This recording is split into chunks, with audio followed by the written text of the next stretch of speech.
Have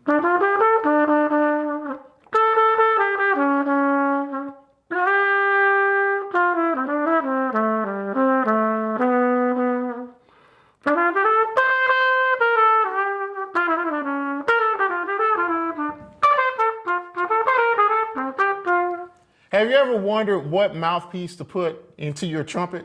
Have you ever wondered, how do I know which mouthpiece to choose? I've got just the guy to help you with those questions. Today we're going to talk about which mouthpiece is good fit for you. How can you determine that? Today we have Christian Griego from Edwards Instruments and Griego Mouthpieces. Welcome to the channel. Thanks for having me, Chris. Really appreciate it. My pleasure. I want to ask you right off, people ask me this question all the time. How do I know which mouthpiece to choose for my instrument? And I always tell them that's personal. I talk about going for sound, going for the feel, but I'm glad to have you today because you're the pro. So what's your take on that? I'll answer that with one of the biggest problems I see across the world. Okay. A player will generally gravitate to too large of a mouthpiece too soon. Because we want to make big sounds. That's good. And so we go too wide and too deep right away without learning how to play the instrument bottom to top. Make a good sound on a smaller mouthpiece. A smaller mouthpiece will actually show you problems in your instrument. It will accentuate the intonational properties of your instrument. What? Yeah. And the partials will get more locked in, so it locks in those tendencies.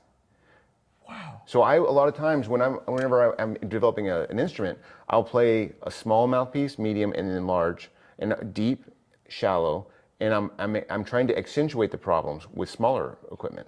All right, let's identify what small, medium, and large is, because there's different parts of a mouthpiece. Got the rim, the cup, the shank. So what do you mean when you say small mouthpiece? Well, too deep, you're going to struggle in the upper register. Okay. Too shallow, it's going to be compressed in the low range. Okay. Right? Okay. To me, a neutral mouthpiece for that person would be the one that they can play the same size, Okay. top to bottom. Okay. Right? Now you may sacrifice having a huge bottom, but the upper range will be the same size, right?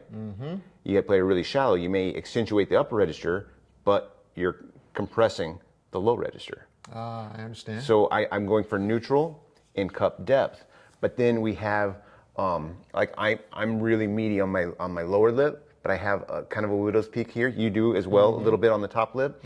But you have to find the right diameter that allows you to play and not struggle for endurance. Okay. So when you get the right diameter, then your endurance will generally be better and you'll have less tendency to want to press.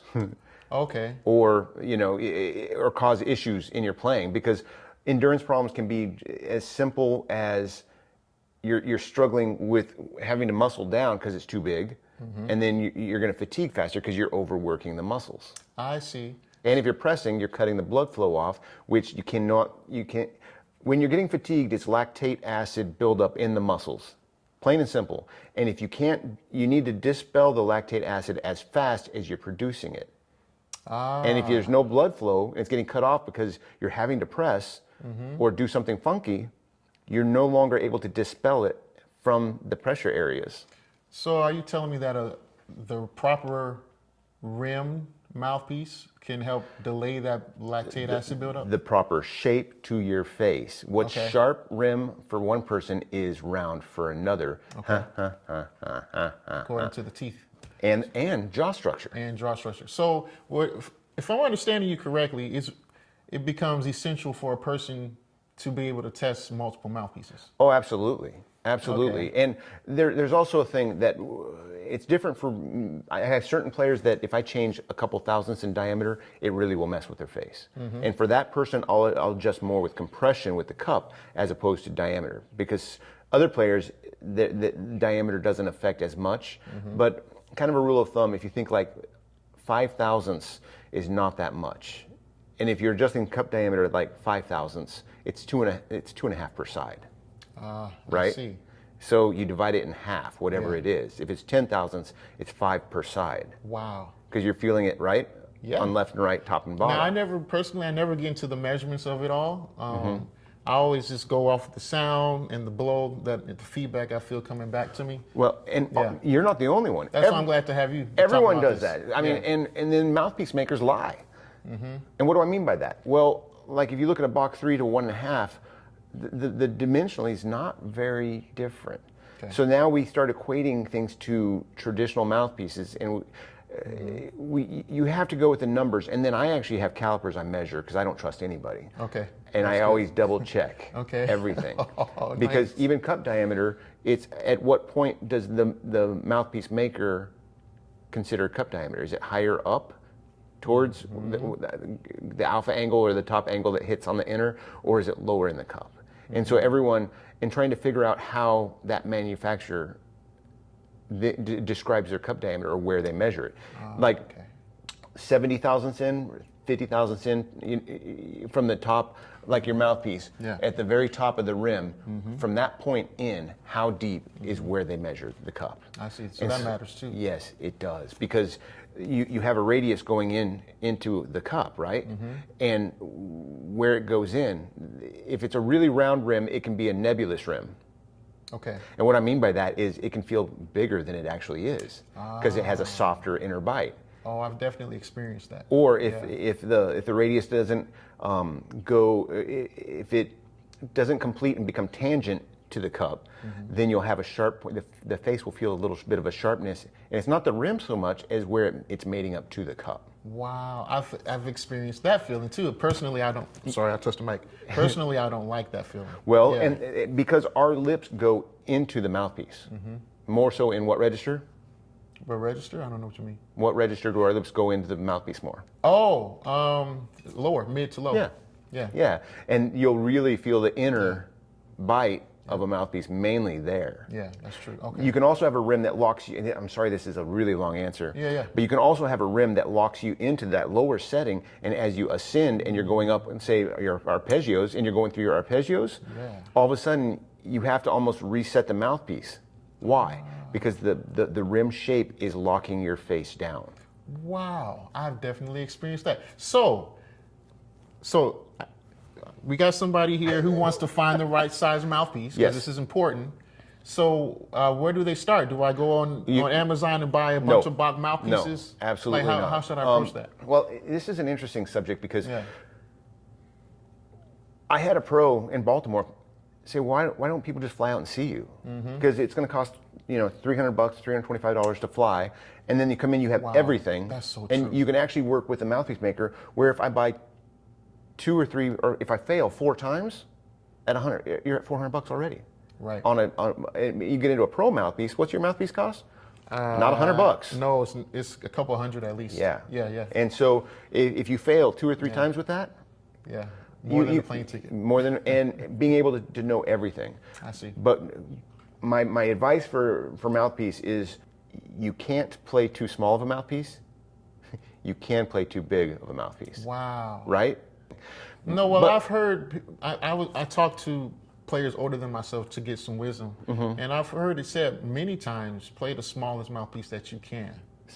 I've heard the best sound you can out of it. Play the smallest equipment you can play big on. Yeah, that's true. Because at the end of the night, you need to sound good. Right. At the end of the night. No, and yes. Right? Yes. And sometimes a gig, you start off, you're like, a midsection, So I got to tell you something, and I wanted your opinion on this. I had a real hard time at the beginning of my relationship with this trumpet, and it was because the mouthpiece just quite frankly didn't work with this trumpet. And that was my introduction to the gap. I didn't even know what a gap was. And so for the viewer who might not know, the gap is the distance from the end of the mouthpiece to where the beginning of the lead pipe is inside of the mouthpiece receiver. So there's a small distance there. And that affects how, and help me out, so I was saying that affects how the blow feels. It affects the tuning. And the core of sound. The core of sound. Width of the core and the overall. So the smaller the gap, the wider the sound, the wider the partial feel. Say that again a little bit slower. The smaller the gap, the wider the sound, Okay. the bigger the blow, and the bigger the core of sound. Okay. Which everyone wants that, right? Yeah.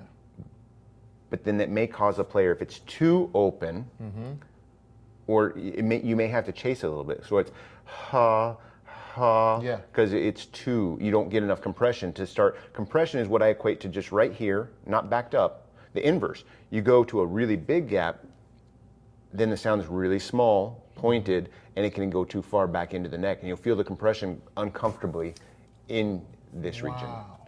And so you want to get it to where it's just Exactly. just boop, and it's shaped like this. Like the note starts, like when I'm looking at recording, and you don't want to see a footballs. Hoo-ah, hoo-ah. That's a slow developing instrument. I want it to be hard and fast, just because you can always sneak in. Correct. But if you have to coerce it, we all hear So it. let me just help the viewer a little bit. So if you ever record any music and into your computer, you can see a sound wave. And if you were to take a snare drum stick and hit a drum, pop, there's a spike, and that sound is immediate. So what Christian is saying is when we play the horn, we want that immediacy in the sound. We don't want it to gradually come in. If the gap is set incorrectly, you will never get the note to start. Boom. Wow. So this is important. Well, regardless of size of mouthpiece, and people always are chasing Wow. maybe gap with changing cup diameter or depth Wow. rather than just fixing. Because if you have any mouthpiece and you adjust, the first thing I do when I design them with an artist at the CNC is set the gap. What? Yeah, the first thing I do on any size mouthpiece, once I know what that pro needs for a gap, then I go to, say, backbore, throat, cup, rim. First thing I do, because you're setting the response. If I start changing compression with the cup depth and everything, but the gap is wrong, I'm always chasing because one thing is wrong, the response. Oh my goodness. Yeah. So this problem caused me to go down to Mouthpiece Safari, and it took me 3 years. How much money? Oh man, it was close to $1,000. So, wow, this is amazing. So I'm speechless. My old mouthpiece was probably fine. I had been playing it for 10 years. Yeah. So I could have just adjusted the gap, problem solved. How is the gap adjusted? Is that something we can do at home? Do you have to come see you? If you have a mouth, sorry to interrupt you. Simple tests. If you have a mouthpiece, you look at it, loose sole off as an example, worn receiver and a worn mouthpiece. When you put it in, it would bottom out and hit the lead pipe. Zero gap, no gap. But you could have changed the gap by putting a piece of paper or tape, cello like Christmas tape, clear, just wrap it around the shank and then put it in. If it's improving, then you can adjust it until you find what works. Okay. Now, if you have an old instrument that has a worn receiver, it's going to blow more open because it's got a diminished gap. You can test it. Once you find it, you can actually talk to a maker and see if they, or somebody that's really qualified that can make a receiver, so you could then match, if you don't want to change mouthpiece. Wow. Or if you're working with a mouthpiece maker, they adjust the taper in X, the diameter, to get the gap bigger, if need be. Wow. So this is a big science experiment. For me, it's not. Once you know what works for you, and great is great. And it may be different on different instruments depending upon the venturi size and rate of taper of the lead pipe. My goodness gracious. So for the record, this is why I settled on the mouthpiece that I'm playing now, because I had tried so many mouthpieces and I knew I had a good trumpet. It's just none of them were working for me. So your advice is for the serious player to come see a pro, mouthpiece maker, find your gap. Yeah. And then work back from there. Because you set the response, and then the response is always going to be good. And then you get your depth of sound from the cup, because the deeper the cup, the richer, the darker the sound, or more fundamental. Of, if you look at overtones, the deeper you go with a mouthpiece, the high overtones get scrubbed a little bit. They're still there, but there's just less of them. Okay. Because you can hear overtones in everybody's sound. It's just a percentage of overtones. That's true. Does a person want more middle thick overtones rich right here or towards fundamental and less highs rolled off, or do they want more highs and a little bit less middle rich overtones so they get more strident in their sound? And that's the syllable comes into play. The syllable will change, and I'll talk to players. I'm like, well, what syllable do you want? And they always go, what? Yeah. What? But what syllable do you want? Oh, do you want E? Do you want? And you can hear in the overtones the syllable of how a person's playing. And so you have to think about that, and then find the mouthpiece that can do that for you with your. And a trumpet, it's so crucial because they're fixed. You can't. I need a little more copper. Well. And that's why you see this trend towards bronze mouthpieces with higher copper content, because you're adjusting the color with the materials as well. Amazing. Oh my goodness. All right, so we got Christian here. Christian, where can everybody find you online? At Griego Mouthpieces, I have a YouTube channel that I try and do more there than social media, to be honest, because I find social media to be a trap, and all of a sudden my time is gone. Yeah. I really like making things. I like creating, and I actually like helping people one-on-one, working with people. I find that to be very satisfying. He's good at what he does. I've known him for about 20 years. I made the trip all the way up here to Wisconsin, and it was worth it because this guy's a pro. I would say that if you are a collegiate to pro player, every 2 years, I would suggest meeting with whoever your guru is. Yeah. And just once you know what your product is and you have a good solid product, you want to maintain that and improve in small percentages. That's good. I call it marginal gains. That's good. And if you're always 1 or 2, don't make 10% changes because it can be too radical. Do small percentages, and so you're just always every year just improving your product a little bit. It's like, once you have a great recipe, you don't have to throw it away. You have it, keep it, and just small tweaks. I was about to wrap up, but I got one more question. I don't want to let Christian go. So maybe 2. So I'm a comeback player. I haven't touched the horn in 30 years. So essentially I'm a beginner. So I want to pick up the mouthpiece that's a compact, small mouthpiece to start. How does one know when they're ready to mature, if at all, to a bigger size? That's a great question, and that's a physical question. And what I mean by a physical question is the person that lifts weights every day for 20 years has a different physique than the person that's just walking into the gym for the first day. And these are nothing but muscles. So if you get on a 7, let's just say a 7 mouthpiece as a comeback player, a smaller mouthpiece, you're doing your long tones, what's happening? You're developing muscles and you're developing the structure. And there will be a point, and you'll have some data. Well, back in college, I played a 1 1/4. I played a 3. Right. So we have where you were 30 years ago, but you may never be that person again, and you have to be okay with that. But at a certain point, when you're really feeling cramped, or there's so much compression in a certain register, generally the upper register, either the person's not relaxed enough inside the mouthpiece, or it may be time to gravitate to a slightly larger mouthpiece. And then again, I would only go like 5 thousandths. This would be a process for me. Wow. And then you're going to mess up. You're going to go too big, and you have to be okay coming back in. And if you were to change something 5 thousandths, we're talking rims again? Cup diameter. We're talking cup diameter, Because, and we're going deeper. Most makers will naturally do that. Oh, I see. I actually think that if we were to look at mouthpieces like on a volumetric scale, rather than this or this, look at the overall volume. Okay. Because I think that's where we mess up, because we want room for our face. Right. You're already getting more volume if the cup stays the same depth. Right? Because it's wider on all planes, so you have more volume.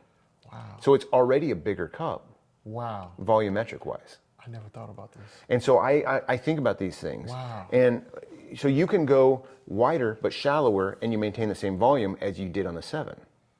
That's exact.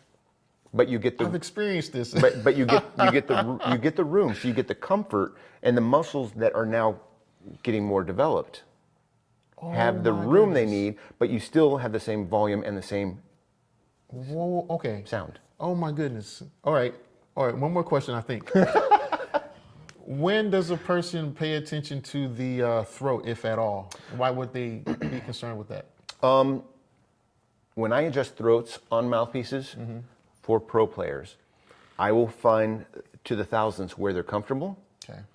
and then I go to tenths of thousandths, Okay. out to the 4th decimal point. No pro or player has ever talked to me in those terms. They always like, oh, I get this drill and I drill it out. And that drives me crazy because the drill is X diameter, okay? It's whatever, say 144, just to keep it simple. I'm gonna go to they may be blowing it out 6 or 7 thousandths. What if they only needed to adjust it 2/10 of or 3/10 of a thousandths to get perceived good? So what are they normally going for? Is more sizzle, more? No, free blow. Oh, And it may be because at that point in their schedule, they're a little overdeveloped from their performance schedule. And then that mouthpiece, guess what? When they have a vacation for 2 weeks and they forget to play or they don't play and they come back, it may not work because they're not in the same development phase of their performing. Wow. So more pedal tones in the routine. And you have to know yourself. You have to know where you're at. Wow. And what works when.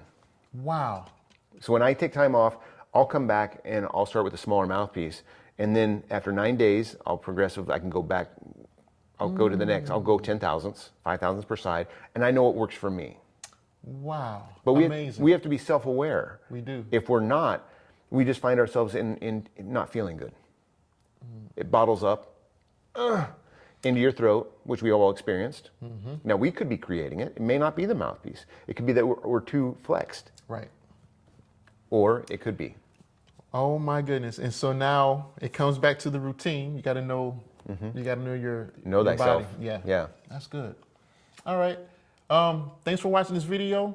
Click on the next video to continue your education. I'll see you soon.